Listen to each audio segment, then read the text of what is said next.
5, 4, 3, 2, 1. Assalamualaikum, halo semuanya. Saya Muhammad Alfian Ramadan Mubarak. Pernah nggak kalian merasa kaki gemetar, perut mulas, sampai rasanya mau lari ke toilet tepat sebelum presentasi? Fenomena ini bukan cuma milik pemula, bahkan orator hebat pun pernah mengalaminya. Hari ini saya mau bedah salah satu buku yang sangat praktis. Judulnya Cepat dan Mudah Lancar Public Speaking, karya Aba Mehmet Aga. Buku ini nggak cuma kasih tips jangan takut, tapi benar-benar bedah psikologi di balik rasa takut itu. Mengapa kita takut? Poin pertama yang menarik dari buku ini adalah ketakutan lahir dari ketidaktahuan. Kita sering kali takut bukan karena kita nggak bisa, tapi karena kita nggak tahu apa yang bakal terjadi di depan sana.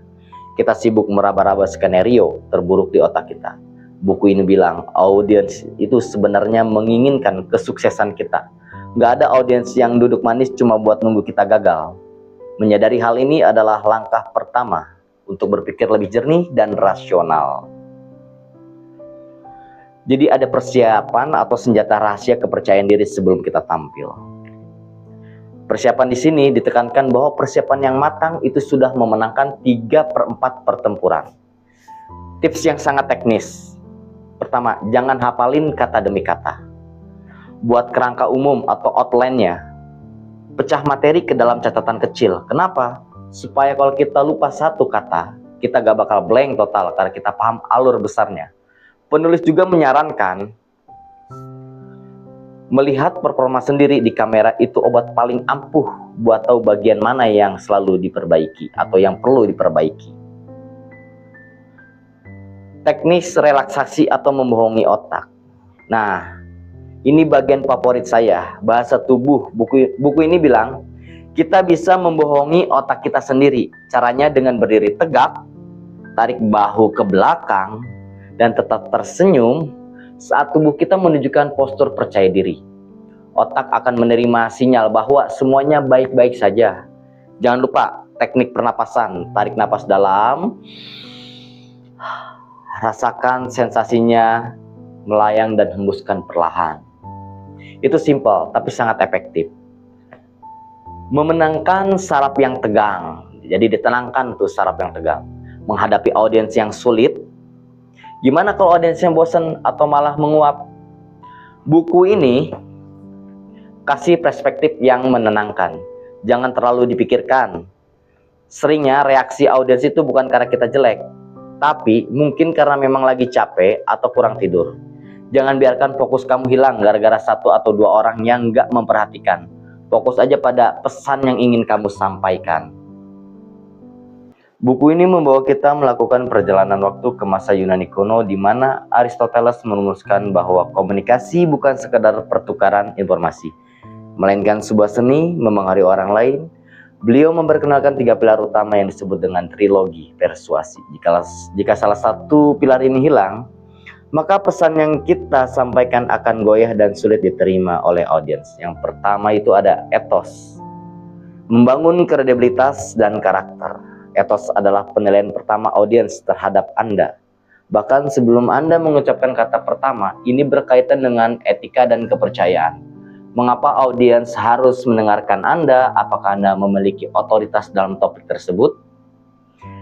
Integritas dalam buku ini ditekankan bahwa pembicara yang jujur akan jauh lebih persuasif. Jika Anda adalah seorang mahasiswa yang sedang menyusun skripsi, etos Anda dibangun melalui kedalaman riset dan kejujuran data. Keahlian menunjukkan bahwa Anda menguasai materi secara autentik di panggung.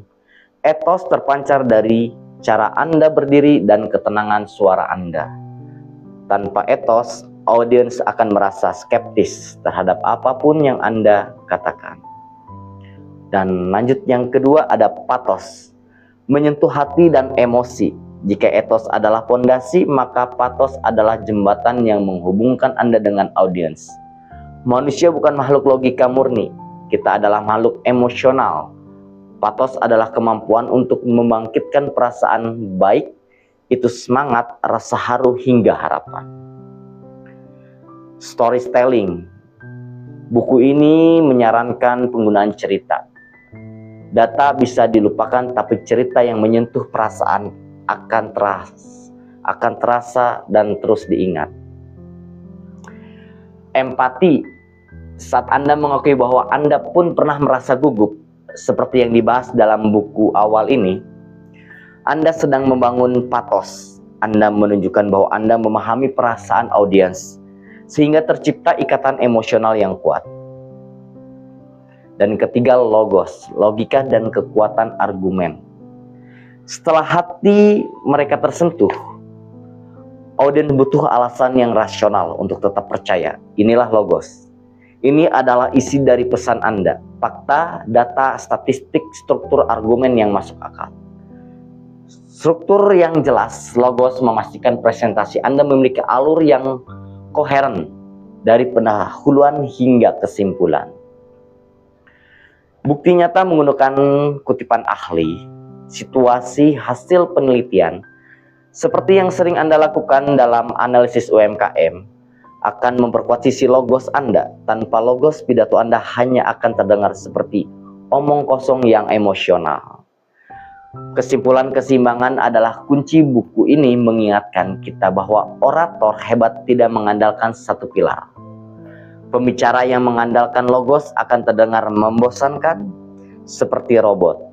Yang mengandalkan patos akan terlihat manipulatif, dan hanya mengandalkan etos akan terlihat sombong. Menaklukkan panggung berarti belajar, menyimbangkan ketiganya, memberikan data yang akurat. Menyampaikannya dengan niat yang tulus, etos, dan memukusnya dengan cara yang menyentuh. Sisi kemanusiaan audiens atau patos. Memahami retorika berarti memahami cara kerja pikiran dan hati manusia secara bersamaan. Terakhir, kutipan penutup dari buku ini. Berlatih adalah sebuah keharusan demi mencapai kesempurnaan. Tidak ada pembicara yang hebat dalam lahir semalam. Semuanya butuh jam terbang. Jadi kalau kalian merasa masih takut, itu normal. Ambil buku ini, pelajari tipsnya, dan yang paling penting praktekkan. Terima kasih sudah menonton review ini. Semoga kalian jadi lebih berani di atas panggung. Jangan lupa like, subscribe, dan tulis kolom komentar. Apa tantangan terbesar kamu saat ini? Nasrun minallahi wa fatun qarib wa basyiril mu'minin. Wassalamualaikum warahmatullahi wabarakatuh.